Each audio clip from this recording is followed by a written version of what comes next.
Today, we've got Ted Bainbridge, who is the president and CEO of Build Magazine. This is a high end publication that showcases and highlights custom homes and high levels of craftsmanship and construction. And it is some really beautiful stuff. And so, Ted, as the president, is interacting. And this is the world he lives in, and these types of contractors, these types of material suppliers. So he's got some great insight on all of these topics, as well as a bunch of other things, just kind of general positive, good advice. And this guy has, he's just exactly the right type of motivational and got a positive outlook that just I would think would just could lead and motivate anybody to achieve success. So I really enjoyed speaking with him, and I'm going to do it again because, like I said, his podcast and his show and his personality, these are the kind of people that I like having around me because it feels you can't help but have it rub off. So, with no further ado, actually, one item of further ado, which is our sponsor, which is Essential Craftsman Academy. That is our membership site. It is a forum. It's our Discord server. We've got a course in there about YouTube, about how to make videos, a course about hiring a contractor. Our blacksmithing course is in there. We've got employee training material in there, and we've just got a great community of like-minded individuals. And we have bi-monthly shop talks where you can talk to my dad, ask questions, and really kind of get to know each other and look for answers to the problems or ideas or whatever it is you have going on. So join us there. I'll link in the description. And now, with no more ados, Ted Bainbridge from Build Magazine.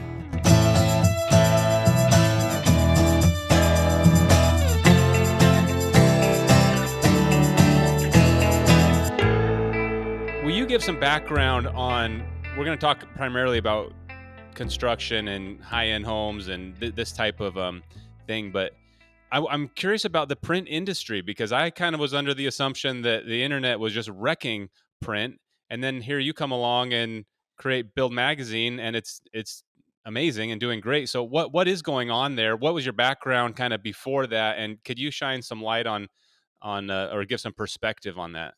So, so you're right. The internet is having an effect.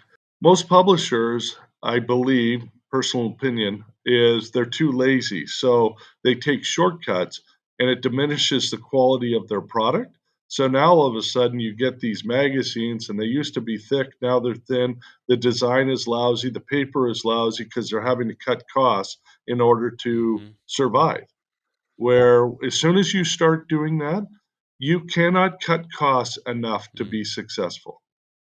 I I worked for a development in Big Fork, Montana, which is Yeah. Flathead Valley area, not far from Yeah. Kalispell, not far from Whitefish. And this developer, his partner, the CFO, was the CFO of General Mills, Wow. the food company, right? And this is 2008. These guys are hemorrhaging money. It's a real estate development and it's a very high end one. And we were the marketing company. And I remember talking to the CFO and he goes, you can only cut costs so much before you have to grow top end revenue. So, so bad magazines, the internet has killed them. Good magazines, people still want to sit down with a cup of coffee or a glass of Mm-hmm. wine, whatever, and go through something. It's print is tactile, and our whole mission with Build Magazine was to inspire wealthy people building or renovating high-end homes. That's it. And you do that by having great photography so that when you're sitting through it, and Nate, I don't care if I'm talking to a 30-year-old or a 60-year-old, they still go, oh Yeah. man, that looks great. Oh, that looks great. And it gets your brain going, right? It gets you to salivate kind of in the back of Yeah. your throat. And that's an emotion. Whereas the internet, think of Instagram, right? You're on your phone and you're clicking like this. How long are you actually spending looking at that photo? Oh, that's a really cool photo. What's next? And then to go back, you're not going to go back. You're just going to kind of keep Yeah. swiping left. So that's kind of where we've been able to succeed is we stuck to our guns, like we don't let Mm-hmm. realtors in there. We don't let jewelry stores. We don't let resorts, plastic surgeons, none of that stuff. We're just laser focused. And I think that's another success, whether it be in publishing or any business, is stick to your guns, stick to your core product. Don't get so diluted that you start confusing the consumer as to Mhm. who are you. I love that expression, "stick to your guns." And in a luxury building magazine, that would be, I take it, contractors and, I don't know, appliance Yeah. companies and anything related to construction, is that right? Yeah, so contractors, so you've got your general contractor, you've got your architects, your Mhm, interior designers, the mhm, iron worker, the masonry, the appliance companies, the flooring companies. And with Build Magazine, what we did was, and I don't know why I did it, but the last house that we built in Bend was with Jim Yozam from Pac West. And Jim's an incredible builder, does great work. And I went and I picked his brain when we came up with this idea. And I go, hey, we don't want the box stores in there. We don't want the production home companies in there. We just want the high end people in the trade. And he goes, Teddy, I love the idea, but how are you going to make sure you don't have the box stores? And I said, simple, we're going to do it all by mm, referral. So, Nate, everybody in our magazine is referred by their peers. mm. So it's kind of, you're in the Wow. cool kids club. So it kind of, and I did a podcast earlier this morning with this interior design outfit out of Denver. And she goes, you've created an exclusive club where it validates when they're in your magazine, it kind of Yeah, validates who they are. You know, they've reached a certain pinnacle of yeah. success, So which I was our know goal. 2 contractors in particular who within the last few months have told me something along the lines of, "Oh, this is the kind of work I'm doing right now, but I'd really like to do a little more high end stuff and work with a different type of clientele." These are probably the types of contractors and people in your magazine. So a lot of our audience Yeah. is contractors, or maybe they're tradesmen today, but building a business is in their future once they get their ducks in a row or whatever. So what what have you learned from all of these contractors and designers? What type of person, what type of mindset, what are they doing that is allowing them to serve this higher end clientele well? Or maybe the question is, what is the higher end clientele looking for in a contractor that people should iron out? So great question. Something that I ask a lot of people. So Brad Levitt, who was on your show last year with AFT Construction in Scottsdale, is a great example of that. Brad's 41 or 42 years old, and he cut his teeth on a resort called the Mauna Lucia, and he was his father was an electrician in San Diego. So Brad started out as an electrician, and now he is a contractor, and he has stepped it up year after year after year. Part of it is doing a really good job with the stuff that you're doing. Part of it is taking on jobs that you might not have thought of, but that would lead you in the Mm, right direction. And part of it also mm, is luck. I mean, but the harder you work, the mhm, luckier you get. And it's an evolution. Taking great photography of what you do is so important for allowing that potential client that you will build for to have the vision and the confidence in you that you can pull off what you're doing. Now, Nate, you can't go from building a tract home to building a $10 million house overnight. I truly believe that there is a process. There's an apprenticeship where maybe you go for, you're in tract homes, but you want to get to the next level. So now you start getting smaller mhm, custom homes or maybe $1 million custom home and then elevate that to a $2 million custom home. Brad just finished one that was 15 million and Brad's mhm, 41. And but I told Brad because he's actually now started to build our house in Scottsdale. And a year and a half ago when I met him, or 2 years ago when I met him, I go, how can anybody not like you? And I met him mhm, through a conference, like a Builder 20 group. I go, first of all, you're good looking. You're in great shape. You're a great athlete. You don't oversell yourself. The quality of photography that you've got in your portfolio, stuff that you've done, is fantastic. I said, how, if somebody's sitting down with you, why would they go to anybody else? And he just laughs Mhm. because he's super humble. But that, it's all those building blocks. And too often I find that people want to go from 0 to 10 million and they don't want to do Mhm. anything in between. I mean, Mhm. think of yourself. Look at the stuff that you've done, and probably, and I don't know enough, but if you look back 5 years, what's the quality of the stuff that you did 5 years ago compared to what you Yes. do today?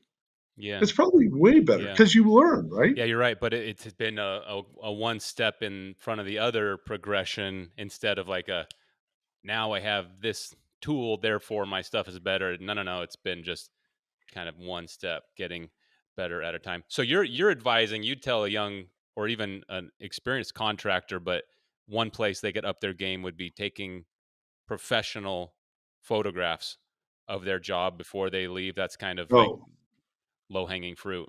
hands down, hands down. And understand what is that client, the client that you want, what are they going to look at when they look at the photography, because that's what Hmm. you have to sell, because it's all built on Hmm. reputation. Most of the people that these high-end people deal with, um, they deal with, and I'm going to tell it networking. Don't let me forget this, but they're going to deal with you um, because of the body of work that you already did. So they're going to have the confidence. Okay, you can build a house like that for me. So networking is another key one. So if you want to be building for those nice homes, start talking to the architects, start networking with the interior designers. You don't know where your leads are going to come from.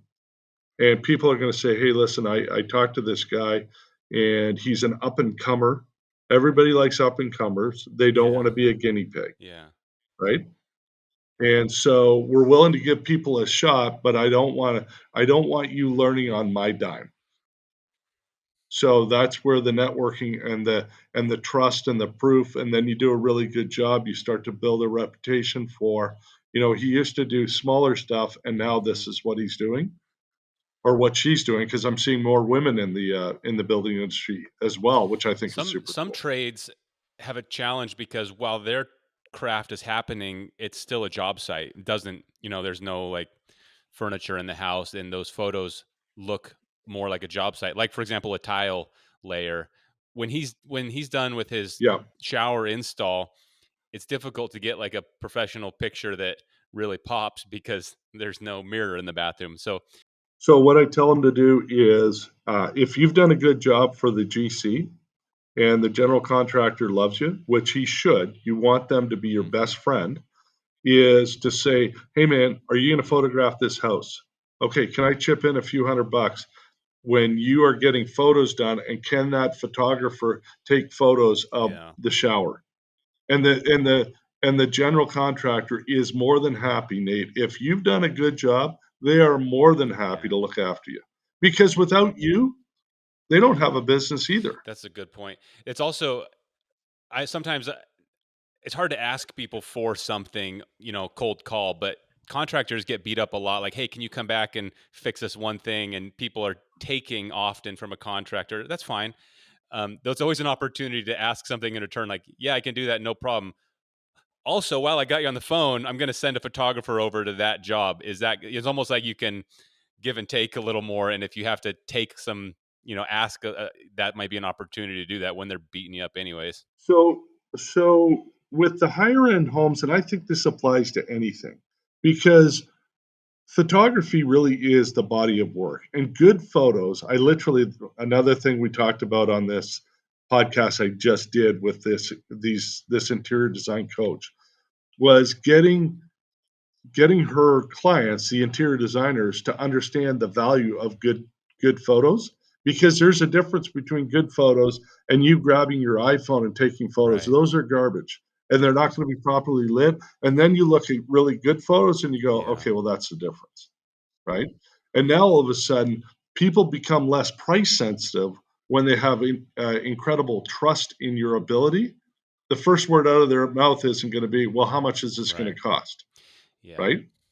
Mm. So, The general contractor, in most instances, when you're talking about a high-end home, like I'm talking million plus, I'm not talking, I mean, 10 million, sure, or 50 million, sure.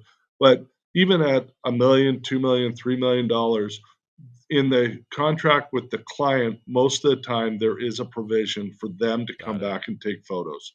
I think on the lower end, on the production stuff, you still ought to have professional photos taken because once again, Yeah. it's your body of work.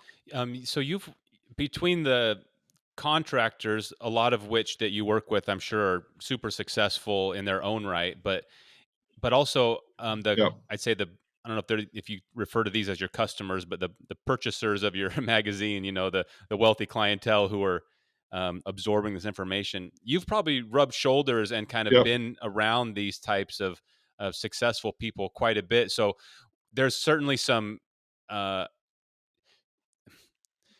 People have an idea of like the wealthy of they might be one way. I've actually found that most of them have got there by working hard over the years, and so I feel like I can relate and get along with them way better than I have always thought. Because once I meet the person, they tell me, "Oh yeah, I started my business when I was 18, and I was da da da," and I'm kind of like, "Oh wow, yeah, this is pretty neat." So, anyways, can you talk about that a little bit? What are these types of people like, and what have you learned from them? And are there any like misconceptions? yeah.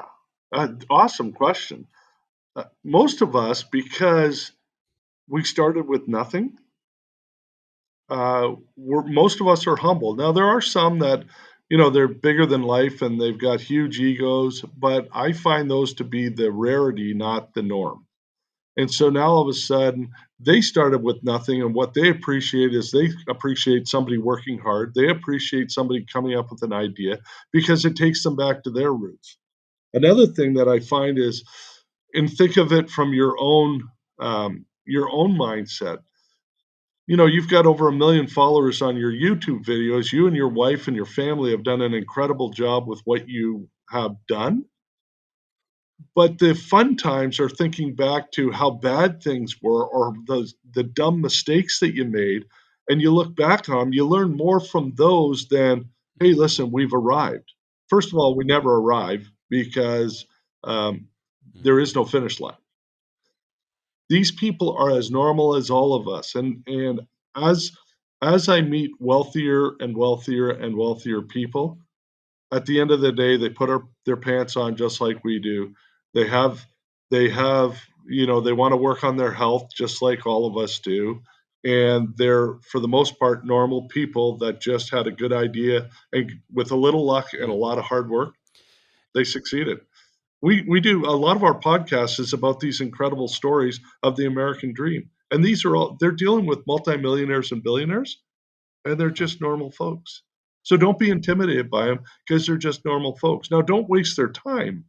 Well, you said luck a couple times, and I know that's super case by case, but are there any how what does luck often look like? Is it like meeting the right people at the right time, or just kind of being in an industry at the right moment, or what types of luck? So I use the term luck as something that you have to be in the right place at the right time.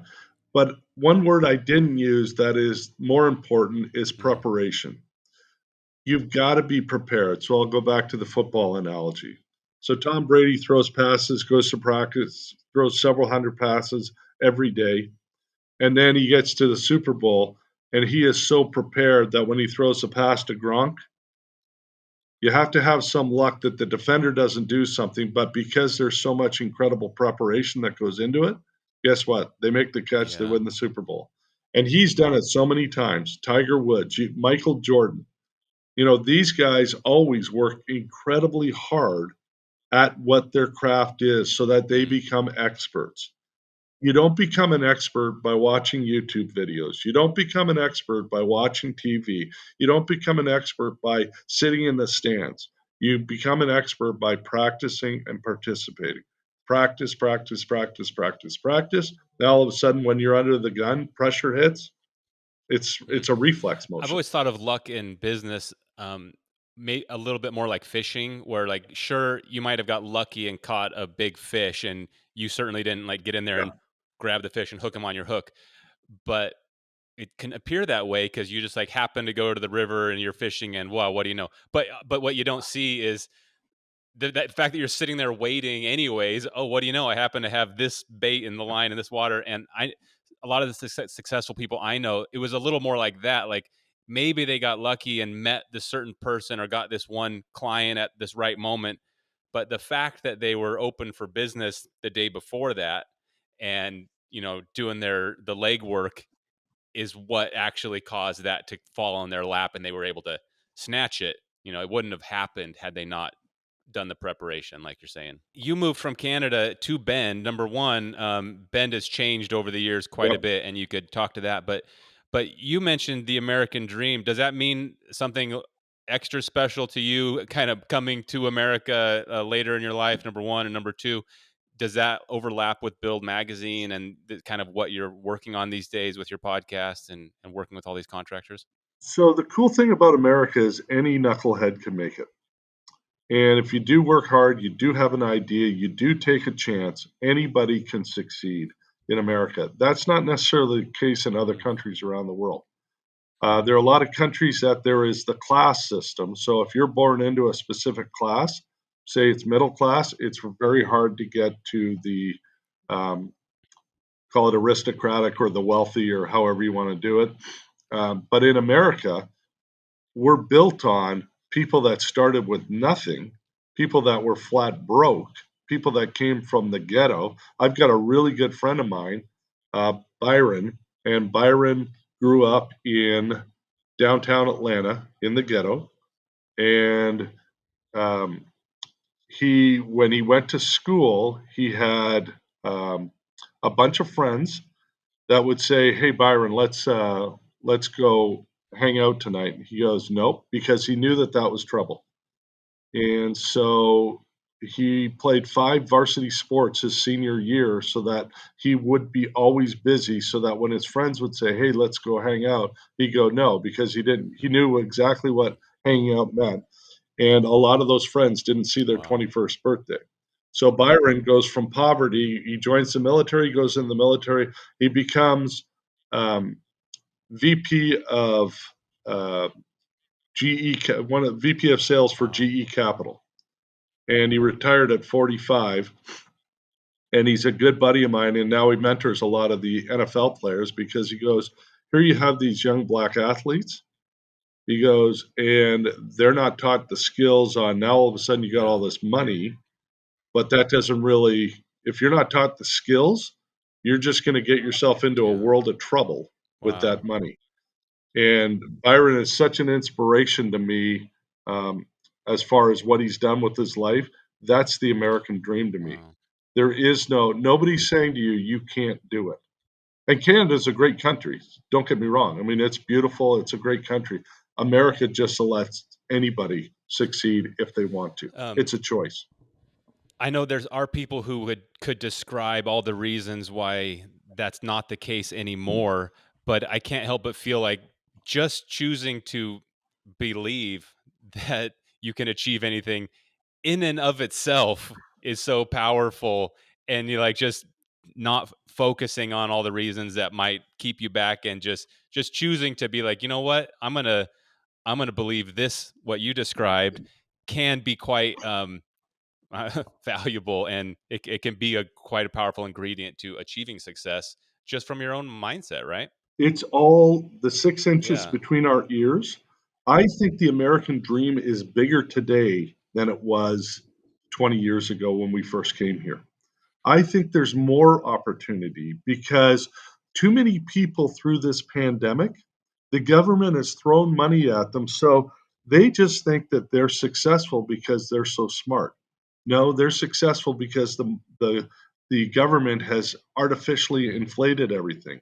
You've probably heard that the best time to start a business is in Yeah. a recession because that's when the people that just happen to succeed because they were in business at the right time, but they don't really know how to operate a business. The people that have gone through a recession or started in a recession, those are the ones that work hard. Those are the ones that really refine their craft. Those are the ones that talk to their customers to find out truly Mhm. what the needs are. So what's going on in this country right now?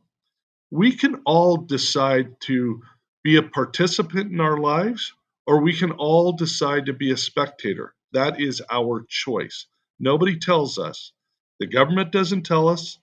School teachers don't tell us. If you've got that in here, you're going to I succeed. That has never occurred to me, but the more I think about it, I think you might be onto something. Think about 20 years ago or maybe 50 years ago, how much more competition there was of ambitious people starting businesses because that's how it was done versus today there's probably a pretty small number of people starting their drywall company today versus 20 years ago. Well, that means less competition, and 20 years from now, I mean, somebody's going to be the king of drywall in wherever, the Dallas Fort Worth area. Yep. and and Yep. and so that's a really interesting way to think about it. I guess just less competition than ever before for people willing to hustle and pay the price. Yeah, and it's more fun. Like here's another thing that I'm a firm believer. Do you You read know, many books? I'd read a few. Not as I used to read more. I don't read as much now because I have 4 kids, but I like it when I do. So I'm not a voracious reader at all. My wife is, and I'm not. And I got involved through a friend of mine in a CEO coaching company to help better our, we're having some success with what we're doing, but we want to do a better job. We want to grow because if you're not, I'm also a firm believer, if you're not uncomfortable, you're not growing. So if you're comfortable, nothing's changing, you're not pushing yourself, you're not going to grow. So this lady I just talked to, Gail Doby in Denver, she reads about 2 books a week. And I might read two books a year. Yeah, To be right. honest, two Wow. books a year. So I've started to read more with this CEO coach because it's time to ramp up what we're doing because we want to grow the business because we've had some success and we want to elevate what we're doing, right? It's amazing, Nate, when you start reading. Now, I'm talking personally, I read Hmm. business books. Okay. When you start reading, it gives you more optimism.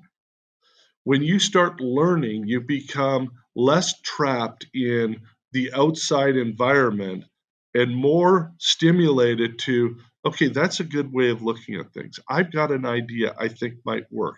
And then having the guts to actually go out and implement the idea. And sometimes you're going to fail. But when you fail, you learn something. And those are the best stories that you go back and you tell your kids or your Wow. grandkids, right? You don't tell them about, oh, yeah, yeah, you know what? I did this and I did that. No, I got kicked in the head. Yeah. I fell down. We went bankrupt and we still fought back. And look at where we are today. Yeah. Back about building a little bit, you have traveled a lot, and I know your previous publication was about traveling, and now that you're more involved with building and construction, at least Yep.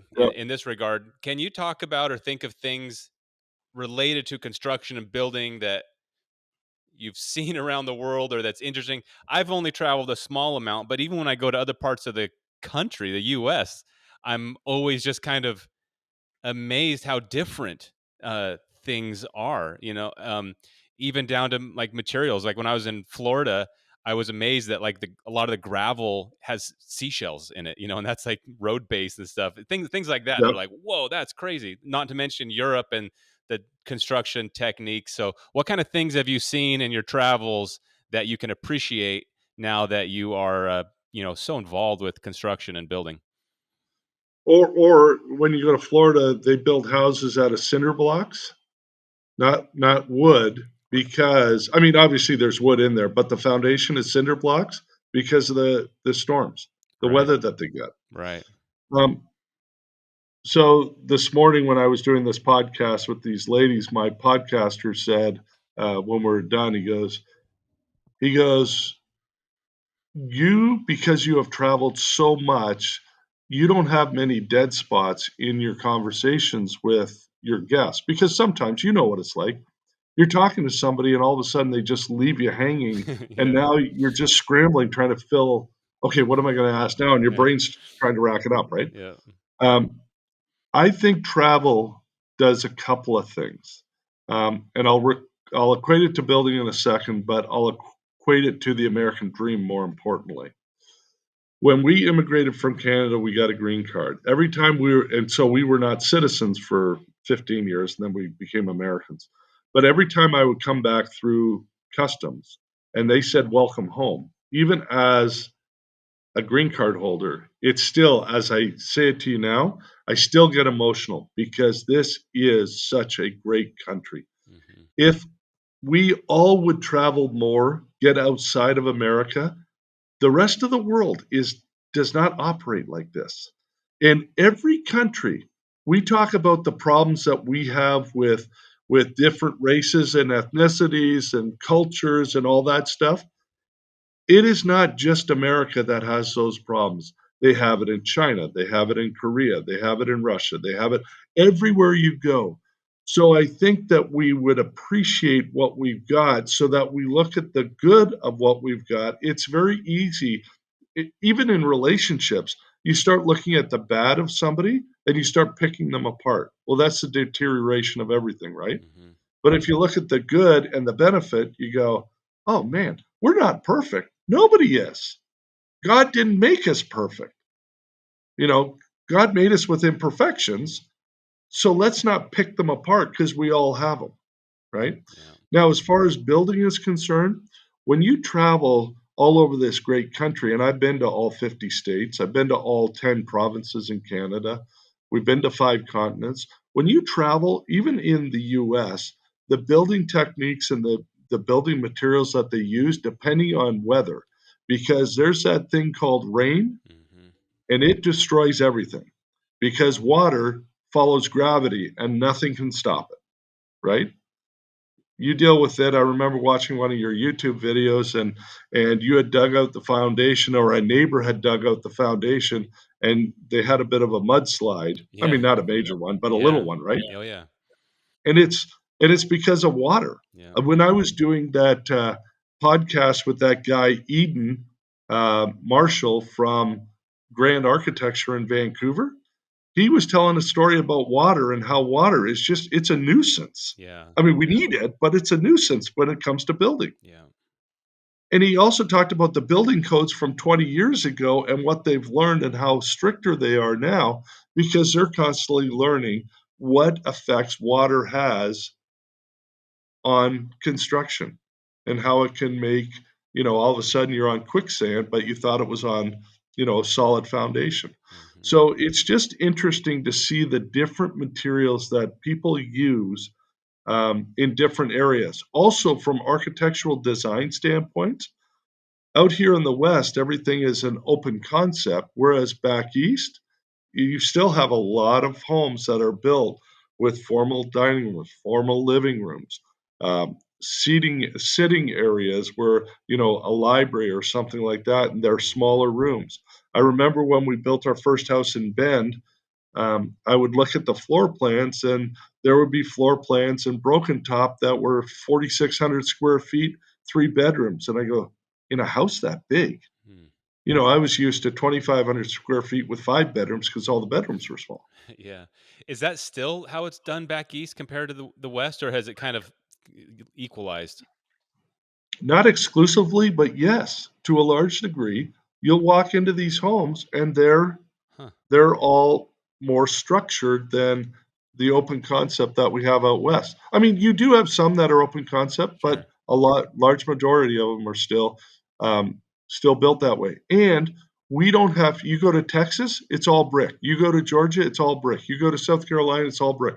So the outside of the houses are all brick, whereas here it's mostly wood Yeah. or stucco. Right. That's You don't really see interesting. stucco back east. Yeah. That is so interesting.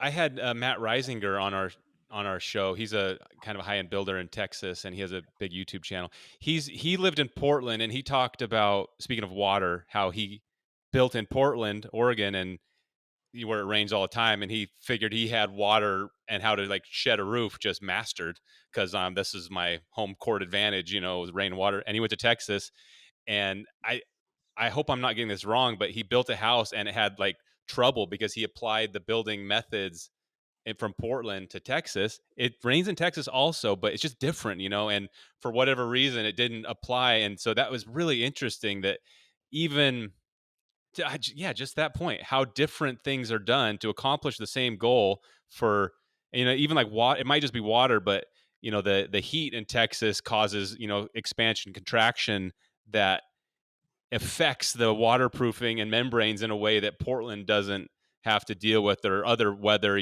storms and hurricanes and tornadoes and all these kinds of things. So it's really all about the location. So you think about that, and I don't know Matt's specifics on what you're talking about, but you think about this. In Portland, the rain is gentle, it's soft, you don't get flooding very often, but it just rains constantly, Yeah. right? So you'll get a rain like in December or January where it'll rain for days and days and days, but it's not a deluge.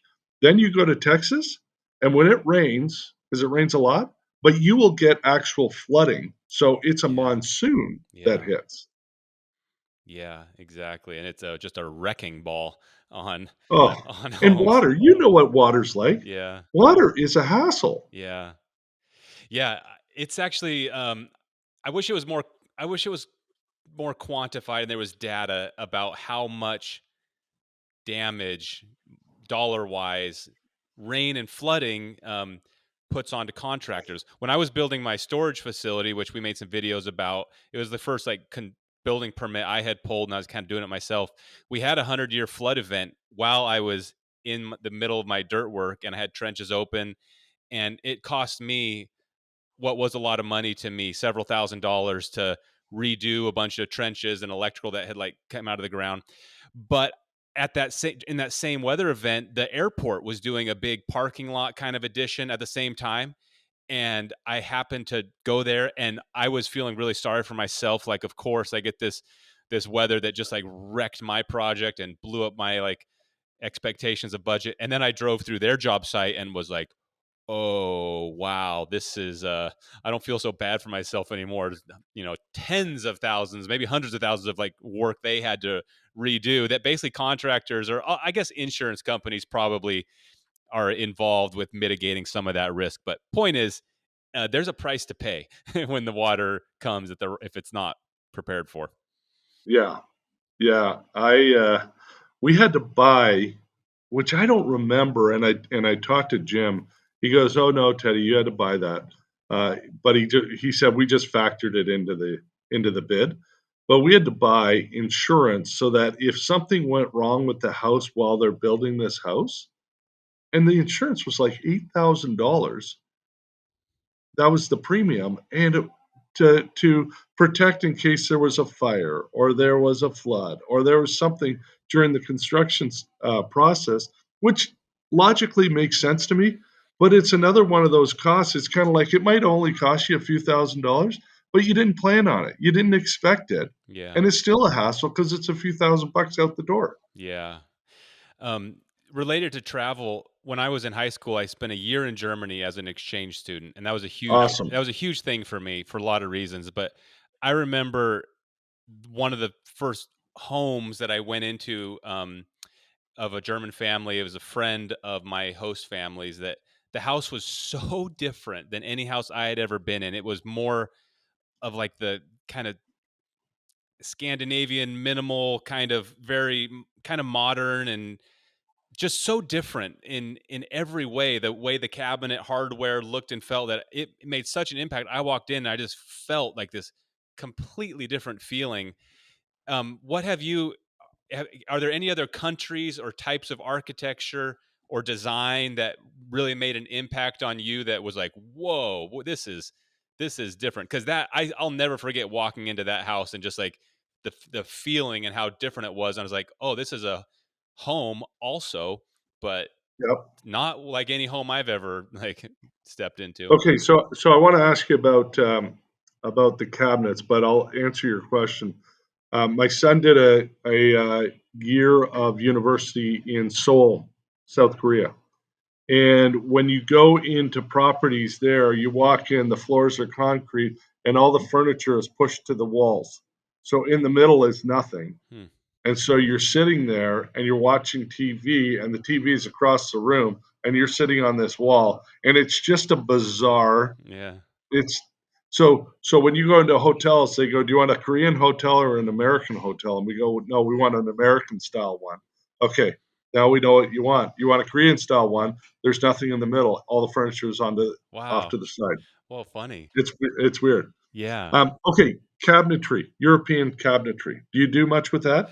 No, not really. And at the time, what stood out to me, and don't quote me, I'm sure this could have just been this one family's aesthetic, but it was very like smooth. Like I'd say IKEA, although that sounds cheap. I'm sure it wasn't, but it was Right. a very light grained wood with like navy blue everywhere in the house, like navy blue painted like um, poles, and I can't even like think of exactly all the reasons it was so different, but it felt like IKEA kind of, the way I think of it. Like I said, simple and clean and super functional and maybe modern. And I'm from a rural Oregon kind of blue collar family, so that's quite different. It could have just been the first time I kind of stepped into a more modern house. But in general, the homes in Germany that I was in were very different. The kitchens, small, very uh and I don't know, just different than our kitchens. Just a kind of a small area with a little built-in eating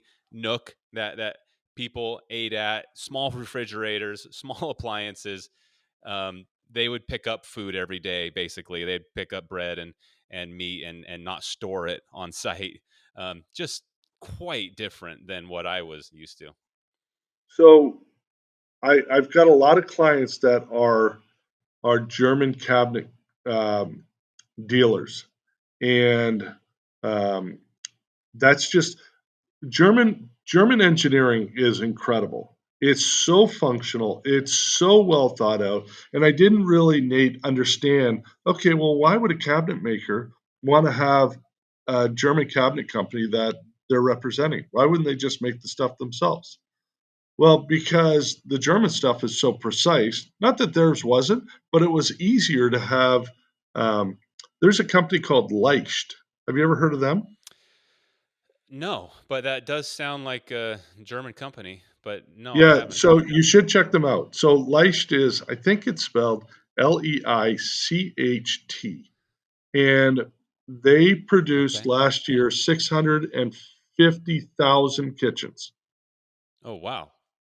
and it's all German, obviously, and their facility is incredible.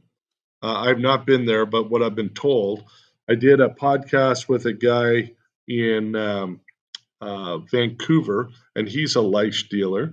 And I did one I think in Santa Fe. I've got a few of them down in the States that are dealers. And it's just their stuff is so well thought out and it's so meticulous. It makes it pretty bulletproof, but they all have that lacquer finish or the um, acrylic Yes, finish, and yes, it's yes. all contemporary. And then the a lot of them don't have knobs or pulls. They all you just open it, and their lever system inside, the technology is incredible. Hmm. But no, we're seeing more and more of those things in high end places. There's another company called Pogan Pole. We've got one of their dealers in Hawaii. Their stuff is magnificent. Hmm. There's a German company that I've been getting to know called Columix, and I met their rep. He sent us a mixer, a tool, and then I met them at the World of Concrete that I went to. It's kind of like a family run and owned company, and they are amazing. And masonry in Europe is kind of a different animal than what it is in Oregon. Okay, For Germans, a mixer to mix mortars and muds is like maybe how we think of like a skill saw. It's like the really? bread and butter tool. Yeah, it's like that's the tool that the dad hands down to his son that they've just used because they make so much out of masonry and block and such. And anyways, this company described to me when I met them in Vegas how they sell product and work with Germans and also in the US, and they said the Germans are speaking to engineering, they're interested in the specs, the details, the weight, the materials, the size, like and when you look through their marketing materials or whatever it might be, that's what it is. It's like it looks like a spreadsheet. It's like here's all the facts about our thing, and they described how coming to the U.S., which I think they might have come like 10 years ago or something. They said it's taken them a while to understand how Americans aren't as interested in the engineering, maybe the nitty gritty. They're Yeah. more interested in the narrative or the story of like, how is this tool? Yeah, yeah, yeah. I see how it's made. Anyways, what's it going to do? How's it going to change my job site, or what's it going to do for me? And so they've had to kind of rethink how they communicate with Americans, because Germans, to your point, are very interested in engineering and the nitty gritty of precision in all things. This podcast I had with this guy in Vancouver. It was interesting because this guy's Ukrainian. He's been in Vancouver for 27 years. He is a German cabinet dealer, and he's got other stuff, but essentially that.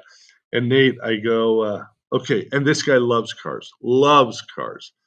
And I go, explain to me the difference between a German cabinet and an Italian cabinet. And he starts laughing. He goes, okay, I'm going to explain it to you in with the analogy of cars. He goes, you go and you buy a Porsche or an Audi or a BMW, and he goes, the design is solid. He goes, the technology, you haven't driven it in 6 months. You go in, you push a button, it starts instantly.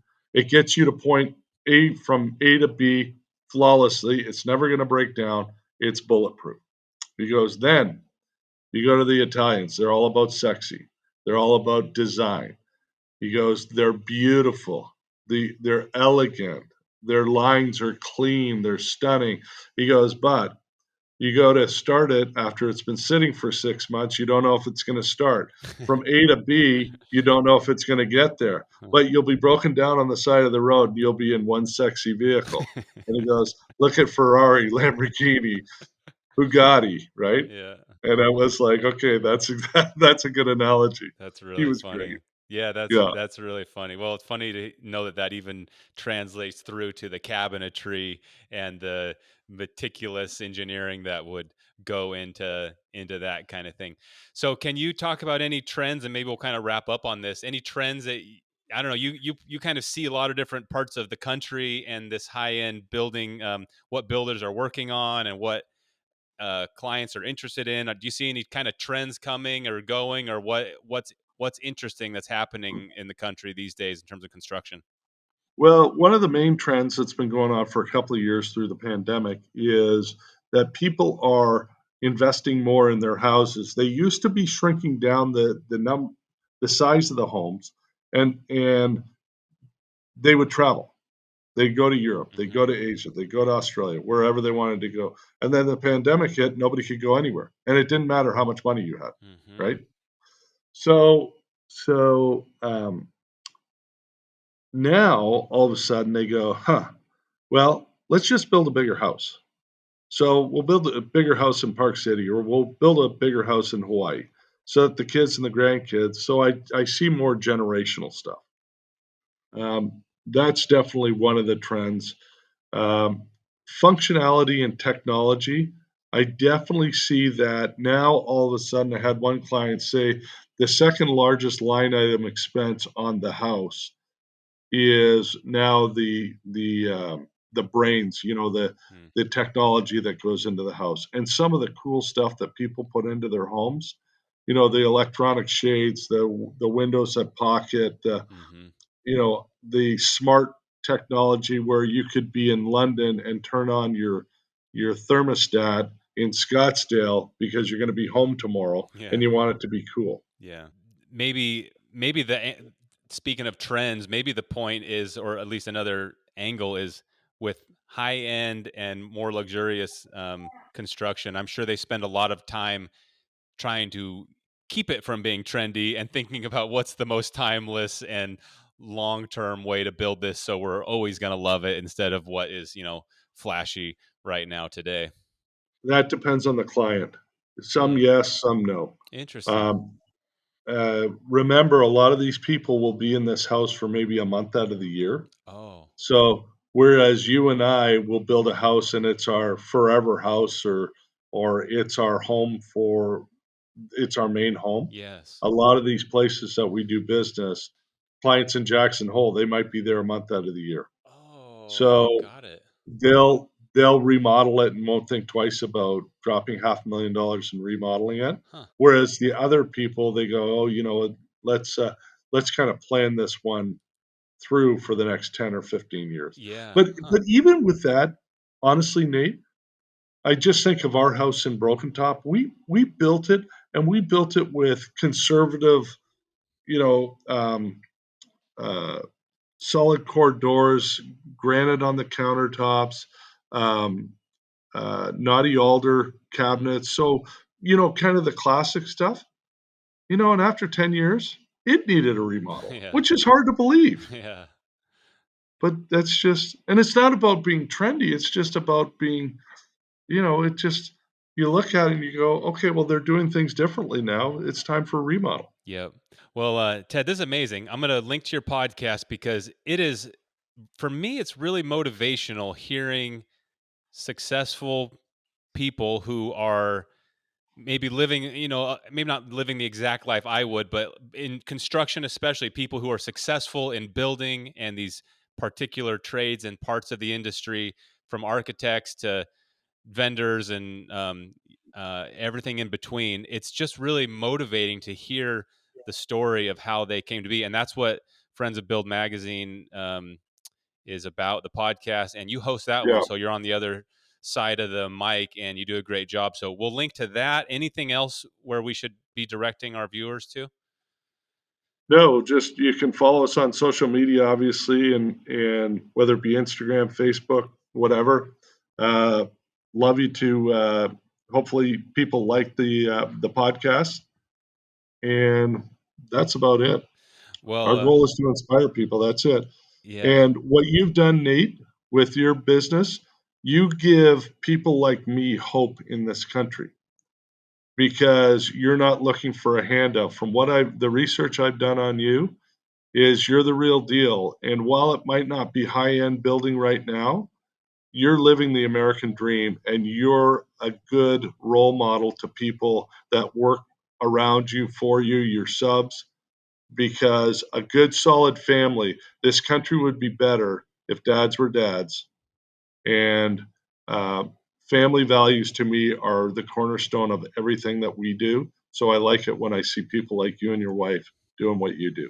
Well, you are very kind. Thank you very much. I'm certainly blessed, and we tell people all the time, not everybody was blessed to have a dad like I did and family, but that doesn't mean you can't be that to your kids or mentor someone else. And so, if even if you didn't have that in your life, doesn't mean you can't correct that and be the dad you wish you had, or in my case, Right. be the dad I did have, um, which is a big part of how I got here. So, well, thank you, Ted. We'll link to all your stuff. Can't wait to see who comes next up on your show. I'll be listening, and hopefully, we'll do this again one of these days. Well, I'd love to have you on our podcast as well. And when you click off, I want to pick your brain about your YouTube channel because you've done a great job. All right, sounds good.